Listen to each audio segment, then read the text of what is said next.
अरे विद्यार्थियों, आज मैं आपको मानव भूगोल की मौलिक विचारधाराओं के संबंध में बताना चाहूँगा कि मानव भूगोल की मुख्यतः 3 प्रकार की विचारधाराएं हैं।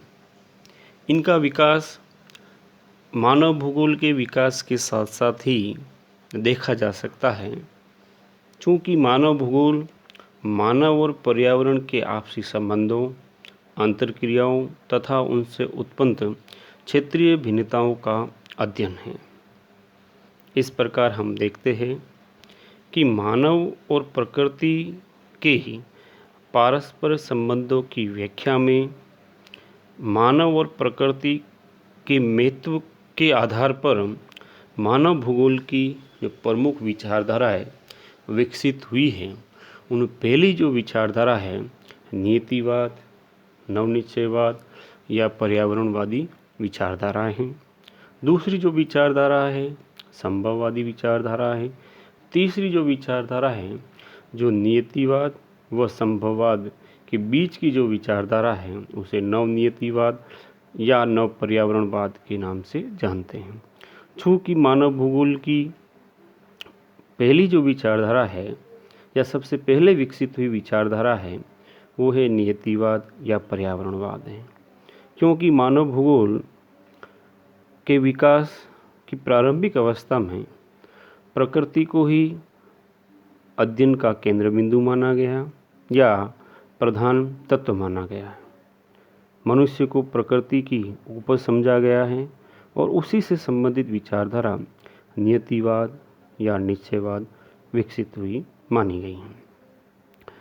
नियतिवाद मानव को एक निष्क्रिय कार्यकर्ता या गौण कार्यकर्ता मानती हैं, जिस पर भौतिक वातावरण के तत्व क्रियाशील रहते हैं तथा मानव के व्यवहार, निर्णय लेने की क्षमता, उसकी प्राथमिक आवश्यकताएं, उसकी सामाजिक एवं सांस्कृतिक क्रियाओं आदि पर प्रकृति का नियंत्रण माना गया है।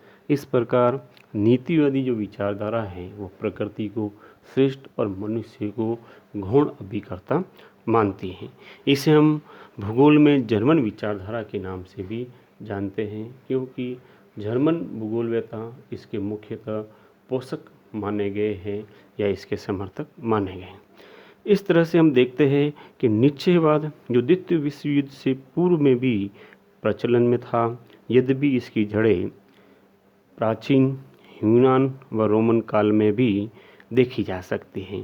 अरस्तु, Hippocrates, Strabo, Montesquieu, al Idrisi, Immanuel Kant आदि विद्वान इसके समर्थक रहे हैं या माने गए हैं। इनमें पहला अपन देखते हैं कि हिप्पोक्रेटस था, जिसने अपनी पुस्तक on air, water and place में मानव भूगोल के व्यवहारवादी पक्ष पर बल देते हुए बताया कि मानव की जो मूलभूत आवश्यकता है व लक्षण हैं वो वर्षा अनुसार होते हैं। अर्थात उसने बताया कि जो यूरोपवासी है वहाँ की कठोर व परिवर्तनशील जलवायु के कारण वे लोग साहसी व स्वाधीन प्रेमी होते हैं, जबकि इसके विपरीत एशियाई जो राजतंत्रों है उन्होंने हमेशा गुलामी को बल दिया है। यही कारण है कि यूरोपवासियों ने एशिया पर अधिकार किया।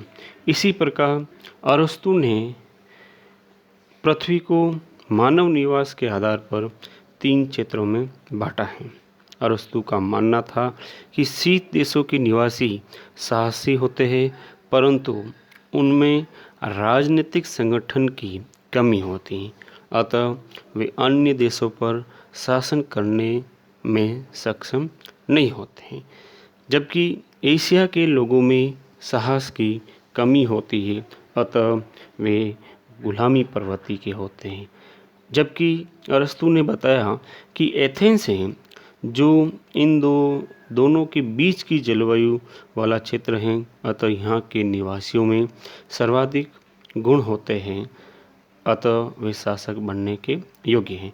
इस प्रकार अरस्तु ने जलवायु के आधार पर मनुष्य के गुणों की व्याख्या की।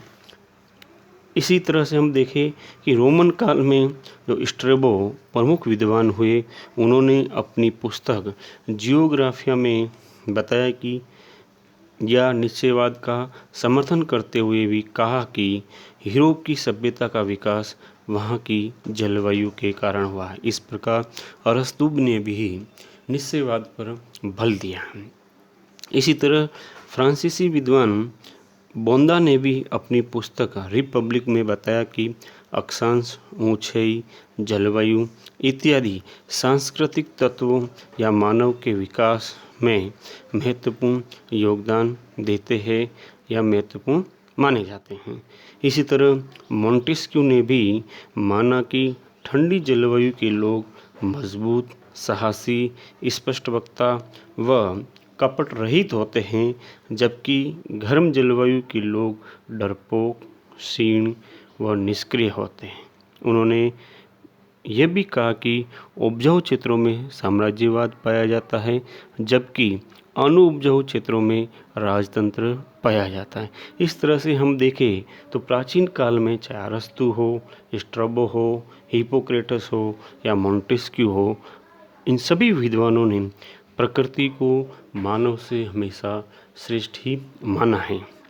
इसी तरह से हम देखें कि मध्यकाल में जो अरब भूगोलवेत्ता हैं, उन्होंने भी निश्चयवाद के समर्थन में अपना योगदान दिया है या उसको आगे बढ़ाने में अपना योगदान दिया।